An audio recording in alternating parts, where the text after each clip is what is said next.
Ya Rabbi bil Mustafa balligh maqasidana waghfir lana ma madaya wasi'al karamin. Ya Rabbi bil Mustafa balligh maqasidana waghfir lana ma madaya wasi'al karamin. Nabi ditanya tentang puasa tanggal 10 Muharram atau Asyura, jawaban Nabi kafaratus sanah al-madiyah.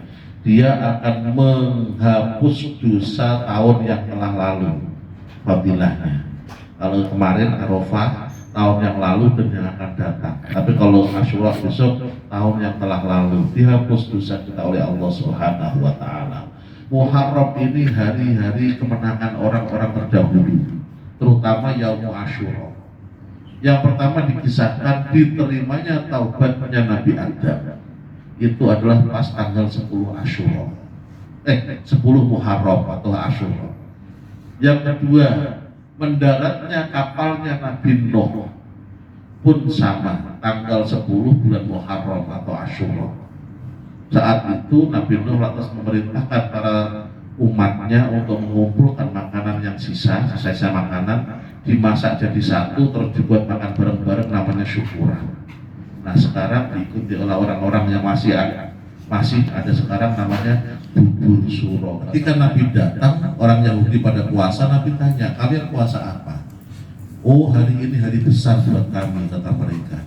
Hari ini diselamatkannya Nabi Musa dari kejaran Fir'aun dan ditenggelamkannya Fir'aun beserta bala tentaranya, yaitu tanggal 10 Muharram atau hari Asyura. Kata Nabi, nahnu ahaqqu minkum bi Musa. Kita lebih berhak atas bersyukurnya selamatnya Nabi Musa daripada kalian. Karena itu Nabi terus memerintahkan para sahabatnya, tahun depan kita puasa. Kalau masih ada umur, tambahin satu hari lagi tanggal 9 biar beda dengan orang Yahudi. Nabi Ibrahim pun sama. Beliau diselamatkan oleh Allah Subhanahu wa taala keluar dari apinya Namrud tanggal 10 bulan Muharram atau Asyura. Memang kenapa Nabi Ibrahim, Pak Ustaz? Beliau karena gara-gara ngancurin patungnya Namrud itu, walaupun nggak bisa membuktikan, tetap mereka kekeh pasti Ibrahim yang ngancurin ini. Walaupun benar, tapi di pengadilan nggak bisa buktiin. Akhirnya tetap dikumpulkan rakyatnya, suruh ngumpulin kayu bakar selapangan, dibakar kayu, kegedean apinya, mau jorokin nggak bisa. Sesuatu ini kumpul jadi satu, maka jadi mukjizat. Apa itu? Di dalam api yang besar nggak terbakar dan sampai 40 hari 40 malam nggak makan nggak minum, mukjizat. Nah, Nabi Yusuf juga sama, bebas dari penjara Mesir yang temennya juga itu tafsiri mimpinya itu. Beliau bebas juga Asyura, hari ke-10 bulan Muharram. Nabi Ayub disembuhkan oleh Allah dari sakitnya juga 10 Muharram. Nabi Yunus keluar dari perut ikan dengan selamat juga 10 Muharram. Akhirnya Nabi Yunus tahu diri, yaudah saya tak yang nyebur sendiri. Beliau nyebur sendiri, kapal akhirnya jalan lagi, beliau ditampani nama ikan. Sama 40 hari 40 malam di perut ikan sambil beliau tobat kepada Allah. Apa doanya? La ilaha illa anta subhanaka inni kuntu minadh dhalimin. Tidak ada Tuhan kecuali Engkau ya Allah, Maha Suci Engkau, sungguh saya ini termasuk orang-orang yang berbuat dolim, kata Nabi Yunus. Akhirnya hari ke-40 dikeluarkan oleh ikan itu pas hari Asyura. Sampai zaman Nabi, yaitu Nabi hijrah kan Muharram. Semangat hijrahnya Nabi Muharram.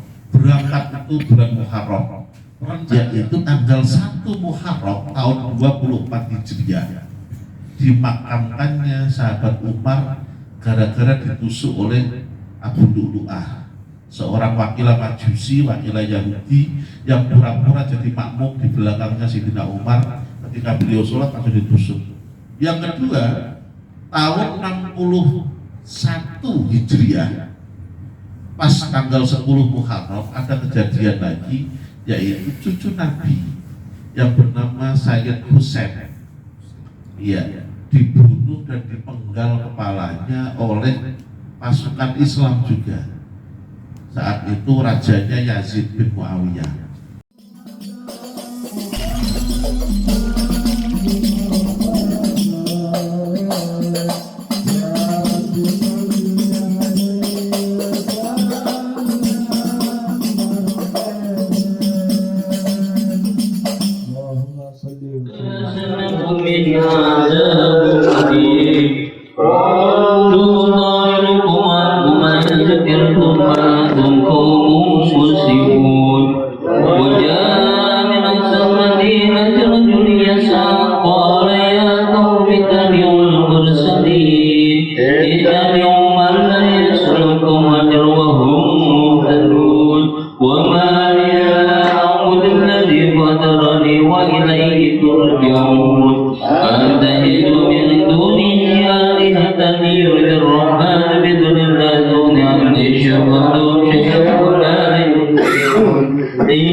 كنتم تكفرون اليوم نختم على أفواههم وتكلمنا أيديهم وتشهد أرجلهم بما كانوا يكسبون ولو نشاء لطمسنا على أعينهم فاستبقوا الصراط فأنى يبصرون ولو نشاء لمسخناهم على مكانتهم فما استطاعوا ولا يرجعون ومن نؤمرهم نكس بالحق أفلا يعقلون وما علمناه الشعر وما ينبغي له إن هو إلا ذكر وقرآن مبين لينذر من كان حيا ويحق القول على الكافرين لو أنا خلقناهم مما عملت أيدينا أنعاما فهم لها مالكون وجعلناها لهم فمنها ركوبهم ومنها يأكلون ولهم فيها منافع ومشارب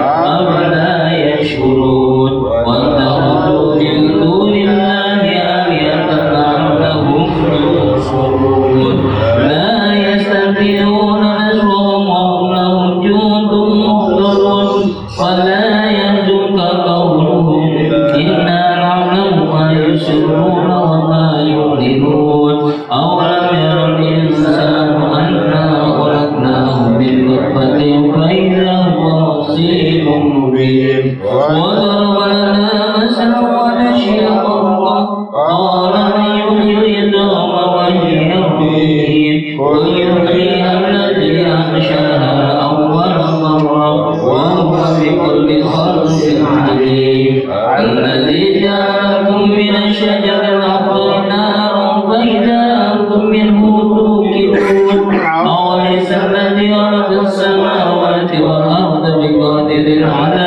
أن يخلق مثلهم بلى وهو الخلاق العليم إنما أمره إذا أراد شيئا أن يقول له كن فيكون فسبحان الذي بيده ملكوت كل شيء وإليه يرجعون الله أكبر لا إله إلا الله والله أكبر بسم الله الرحمن الرحيم قل هو الله أحد الله الصمد لم يلد ولم يولد ولم يكن له كفوا أحد بسم الله الرحمن الرحيم قل هو الله أحد الله الصمد لم يلد ولم يولد ولم يكن له كفوا أحد بسم الله الرحمن الرحيم قل هو الله أحد الله الصمد لم يلد ولم يولد ولم يكن له كفوا أحد الله أكبر لا إله إلا الله والله أكبر بسم الله الرحمن الرحيم قل أعوذ برب الفلق من شر ما خلق ومن شر غاسق إذا وقب ومن شر النفاثات في العقد ومن شر حاسد إذا حسد الله أكبر لا إله إلا الله والله أكبر بسم الله الرحمن الرحيم قل أعوذ برب الناس مالك الناس إله الناس من شر الوسواس الخناس الذي يوسوس في صدور الناس من الجنة والناس الله أكبر لا إله إلا الله والله أكبر بسم الله الرحمن الرحيم ألف لام ميم ذلك الكتاب لا ريب فيه هدى للمتقين والذين يؤمنون بالغيب ويقيمون الصلاة ومما رزقناهم ينفقون والذين يؤمنون بما أنزل إليك وما أنزل من قبلك وبالآخرة هم يوقنون أولئك على هدى من ربهم وأولئك هم المؤمنون وإلهكم إله واحد لا إله إلا هو الرحمن الرحيم الله لا إله إلا هو الحي القيوم لا تأخذه سنة ولا نوم